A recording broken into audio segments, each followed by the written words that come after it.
ఈరోజు నేను చెప్పాలనుకున్న బుక్స్లో రెండు అనిపిస్తాయి, కానీ రెండిట్లో ఏ చెప్పాలో తెలియట్లా. ఒకటి చార్లీ చాప్లిన్ బయోగ్రఫీ, రెండోది స్టీవ్ జాబ్స్ బయోగ్రఫీ.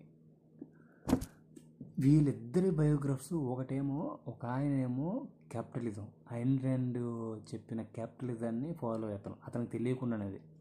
ఇంకో అతనేమో కమ్యూనిజం ఫాలో అయ్యే వ్యక్తి అనమాట, అతను చార్లీ చాప్లిన్.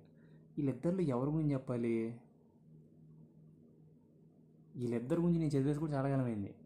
నాకు ఇప్పుడు ఎందుకు బుక్స్ గురించి చెప్పాలంటే చెప్తున్నాను, కానీ చదివేసి చాలా కాలమైంది. సరే, చార్లీ చాప్లిన్ గురించి చూద్దాం. చార్లీ చాప్లిన్ ఇతను ఇద్దరు అన్నదమ్ముళ్ళు. వాళ్ళ అమ్మగారికి, కానీ వాళ్ళ అమ్మగారికి ఫస్ట్ పుట్టిన అన్న వేరో తండ్రికి పుట్టినాడు. ఇతను ఒకడు రెండో అతను అనమాట.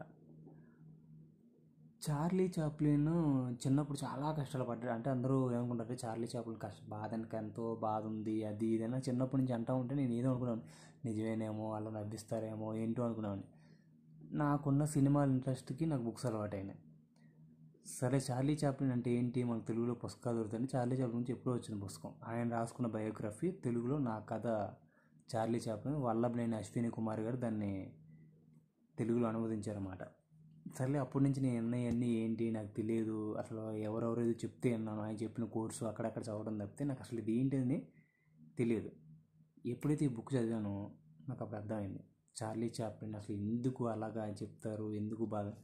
చిన్నప్పుడు విపరీతమైన కష్టాలు పడ్డాడు అతను, విపరీతమైన కష్టాలు. అతను ఆర్టిస్ట్ అవుదామని అసలు అతను తెలియదు. ఒక సందర్భం ఏంటంటే, వాళ్ళ అమ్మగారు ఏదో స్టేజ్ మీద ఆర్టిస్టులు చేస్తారు కదా ఆ రోజుల్లో, అలాగే చేస్తుంటే తనకు ఒంట్లో బాగోకపోతే ఇతనికి ఏదో చిన్న, ఇప్పుడు మొత్తం ప్రోగ్రామ్ స్టార్ట్ అయిపోయిన తర్వాత ఇప్పుడు ఒంట్లో బాగోలేదని ఆగిపోతే ఎలాగా, ఇప్పుడు ఆ బొడ్డోడు ఉన్నాడుగా, ఆడి చేత ఏదైనా చేయించని చెప్పి ఆయన మీ స్టేజ్ మీద పంపిస్తారు. అది చేస్తున్నప్పుడు నవ్వుతున్నప్పుడు జనాలు డబ్బులు వేస్తారు కదా చిల్లర, ఇతను అది ఆపేసి పర్ఫార్మెన్స్ వెళ్ళి డబ్బులు ఏరుకునేవాళ్ళు. ఇంకా జనాలు నవ్వేవాళ్ళు ఆ బొడ్డోడి ఇన్నోసెన్స్కి, ఎందుకు ఏరుకోవడం మళ్ళీ అతను తీసుకుంటారని చెప్పి. అలాగా తను ఫస్ట్ మొదలెట్టాడు అనమాట. తర్వాత ఒక కంపెనీ ఏదో స్టార్ట్ అయితే వాళ్ళ నాన్నగారు తెలిసిన ఒక అతను ఉంటే, వాళ్ళు ఆ కంపెనీలో జాయిన్ చేస్తే నెలకైనా ఎంత ఇస్తారు, వాడికి ఇబ్బంది ఉండదు, వాడు దాంట్లో జాయిన్ చేయించంటే దాంట్లో జాయిన్ చేస్తాడనమాట.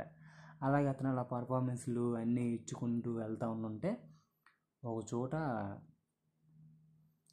ఇతన్ని చూసి, అప్పుడు సినిమా ఇండస్ట్రీ స్టార్ట్ అవుతుంది. అప్పుడే ఆ టైంలో సినిమా తీయటం, హాలీవుడ్కి వెళ్ళి సినిమా తీయటం అని చెప్పి ఒక అతను చూసి ఇతను అక్కడికి రమ్మంటే వెళ్ళి సేమ్ ఇప్పుడు ఏమో మీరు ఎవరందరూ ఎలా ఫీల్ అవుతున్నారో నాకు తెలియదు, కానీ నేను ఫీల్ అయ్యేవాడిని.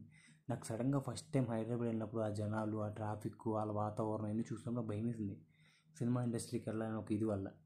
ఇతను సేమ్ దాంట్లోలాగే రాస్తాడు. నేను అక్కడికి వెళ్ళిన తర్వాత నాకు భయం వేసింది, ఈ జనాలు ఏంటి ఇలా మాట్లాడే స్లాంగ్ ఏంటి, ఇంత కంగారు ఉన్నారు, ఇంత ఫాస్ట్గా ఉన్నారని.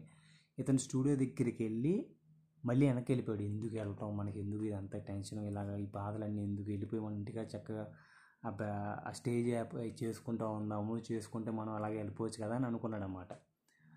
అలా అనుకొని మళ్ళీ ఒకసారి వెళ్ళి అక్కడ దాకా వెళ్ళి స్టేజ్ దాకా వెళ్ళి మళ్ళీ ఇంటికి వెళ్ళిపోవడం అని చెప్పి మళ్ళీ అక్కడ తలుపు దాకా వెళ్ళి, సరేనా ఒక రోజు ఒక అతను చూసి బయట నుంచి, అతను పిలిచిన అతనే గేట్ దగ్గర అతను చూసి లోపల తీసుకెళ్ళాడు.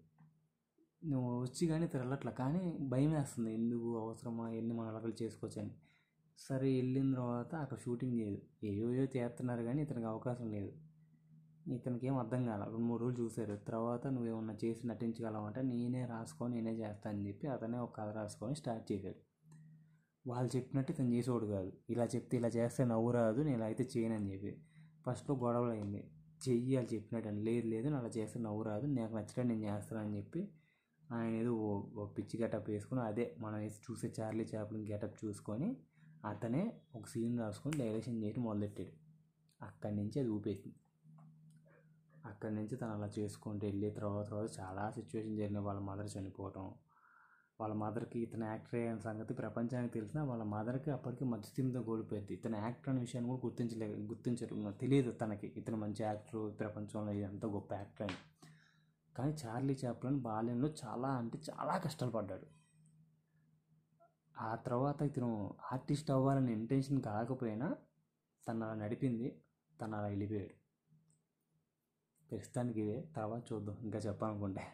కానీ తర్వాత స్టీవ్ జాబ్స్ గురించి చెప్తారు, అది ఇంకా ఇంట్రెస్టింగ్గా ఉంటాయి. ఇతను కమ్యూనిజాన్ని బాగా ఫాలో అయ్యాడు చార్లీ చాప్లిన్. కానీ తను అమెరికాలో ఉన్నంతసేపు తను అక్కడ పౌరసత్వం ఏం తీసుకోలేదు. సూపర్ స్టార్లో మళ్ళీ ఇంగ్లాండ్ వెళ్ళిపోయాడు. ఇంకా చాలా కథ ఉందన్నమాట అలా.